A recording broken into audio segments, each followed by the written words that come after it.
welcome to Access Sportsnet. Lakers brought to you by your Toyota dealers. We make it easy. Chris McGee alongside Robert Ory, Big Game, James Worthy, Mike Trudell out there in OKC. Lakers fall to the Thunder in Game 1 of round 2. We knew coming in the Lakers would have to shoot the basketball really well and take care of the basketball. They shot 41%. They turned it over 18 times. That led to 20 points. OKC just doesn't give you a lot of room to breathe, Big Game, and not a lot of room for error. They play 11 guys. They send a lot at you. They hit 13 threes. They shot 43% from downtown. 8 of those threes came from their bench, and they won that bench battle as well, 34-15. Yeah, there's no breaks with Oklahoma. You have to have your antennas up for 48 minutes. It only takes them, 60 seconds, excuse me, 90 seconds to really, turn a game around. You can't turn it over. They come at you so many different ways. But I thought tonight's game, for a Game 1, I thought the Lakers, held their own for a while, Geeter. In the first half, they fought well. They got some support from LeBron and, Marcus. But Oklahoma's they're just too good, man. They come at you in waves and they rebound the ball well. They turn you over. And the Lakers fell victim to that, especially, toward the second quarter and most of the third. I thought the game plan was great. You think about it, they held SGA under 20 points. Their highest point total was, 24 out of Chet. And for me, I know sometimes, we just shot the ball poorly. You shot the ball poorly for a reason. And same thing applies to the Lakers. You look at the way Marcus and Austin Reeves shot the ball. They were 7 for, 31 between the two of them.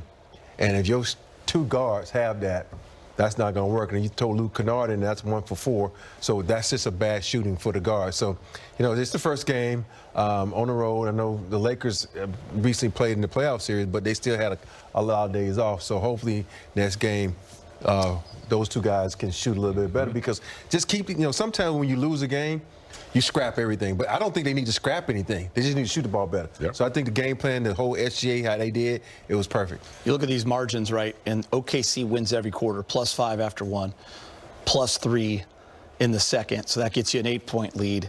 Then they go +4 in the third. That gets you a 12-point lead. And then they win the fourth by 6. You end up losing by 18. They just wear you down and they win the quarters, James. And one of your comments, and we're just watching the game, is we just need to win a quarter. Yeah. You kept saying that, just win one quarter. And that's the way you have to try to plan. I thought the Lakers came close to doing that. As Rob said, they just didn't shoot the ball as well. But Oklahoma will come at you with their bench. Guys like, and also guys like McCain, who's just a nightmare. When their bench comes in, they don't lose a step. In fact, they play a little bit more aggressively defensively. So the Lakers, they didn't shoot the ball well. I think if they had shot better, it'd have been a closer game. It's one game. You can't just be bad on yourself, be down on yourself about this game. You look at the good, and you try to correct what you need to. Yeah, you look at OKC, 6 players, 4 of those on the bench with the plus double-digit plus-minus. Let's look at their trio. No Jay Will. A.J. Mitchell fills in and plays absolutely phenomenal.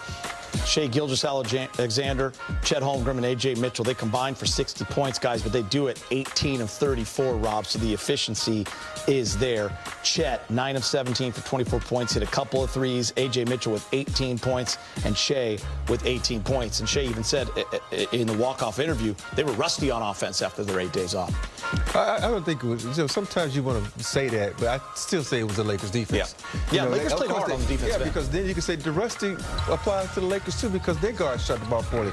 And I think when you look at the game, sometimes home cooking helps you. OKC has a great fan base, and so. Well, I really want to say the one thing I was most proud of was the refs. The refs didn't give Shai a lot of those ticky-tack calls. He just goes hunting for calls. I think that the game was called very well, but I just need the Lakers to play better. And they had 17 turnovers. And then, and we looked at a couple of those turnovers. There was bad turnovers. And then I always say a bad shot is like a turnover. They shot like 6 bad shots, and I'm not going to call people out, but they had 6 shots that they were ill-advised, which led to fast break point. And you can't have that. And you got to get guys to get back. And the other thing, you have to box out. we always talk about pay attention to details. There's so many things when it comes to the second round of playoffs that you need to up your antennas and pay attention to detail. You got to box out. You got to control the ball. You can't give up on plays because there's a couple plays where guys kind of assume that their teammate was going to get it. So there's a lot of things that go into effect. But, you know, overall, I would give, you know, Lakers a B+ for this game. You know, I grade hard. Yeah, you do. You know that. But I felt like this game plan was good. They just didn't make shots. And James, listen, there are just moments in the game where you feel you could turn it or get the break to go to your side. Jackson Hayes gets the and one. It gets reviewed. It ends up being a charge. Lakers with like 30 seconds left have the ball in the third, chance to win the quarter. Marcus has a three. He misses. Go down the other end. A.J. Mitchell, 4-point play. Now you're down 12 going into the fourth, and their crowd is very involved. I think they got it down to 4 at one point. They're right there. Yeah. And those are the moments that you really got to take a deep breath and really exercise good execution. Like when you're chipping away the lead, you get it to 4. You can't afford to take an ill-advised shot, a long three, a quick three. You got to make the defense work. And I'm not saying they didn't try to do that, but I just think Oklahoma is so quickly, you know, to put points on the board after a turnover or after a long three, and we just couldn't knock any shots down. We couldn't tie it or go ahead. That I thought when we got it to 4, I was like, okay, we're doing a pretty good job of chipping away. But, yeah, you can't make any mistakes after that. Listen, we showed you the graphic in the pregame show. Austin Reeves, in his 2 games against Houston, he averaged 18.5 points, but the efficiency was not there. He was able to get to the line, but the struggles continue against this Oklahoma City team and the way that they defend him, Rob. Just 8 points, 3 of 16 from the field, 0 for 5 from 3, 5 rebounds, and 6 assists. How concerned are you with the struggles and especially the way that they defend him? I'm not really concerned about it because you think about it, it's only 3 games in that he's actually played against live competition. I mean live competition, I mean other people other than his teammates, because that's a different story.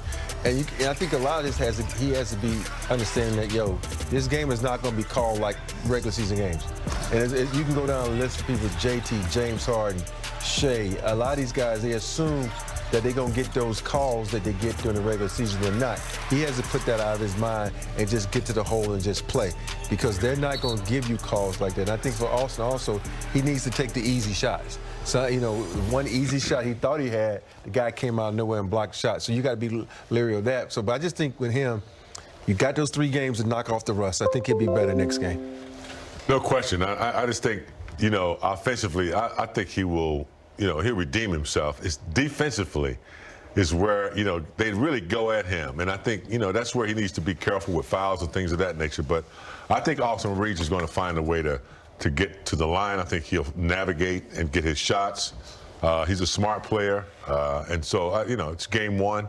He had opportunities where he had shots. They just can't make shots, man. It's tough night. So not great news. Jared Vanderbilt, and we talked about it in the pregame show. This is a series we thought he would get minutes for sure. We thought JJ would go to that 9-man rotation because of the athleticism, the length, and his ability to play tough and just muck it up and cause some havoc and some problems. So this is a series where you were going to have to use him, especially defensively, and the full dislocation of the right pinky, Rob. So not good news, and it looked very painful, and we hope he's okay.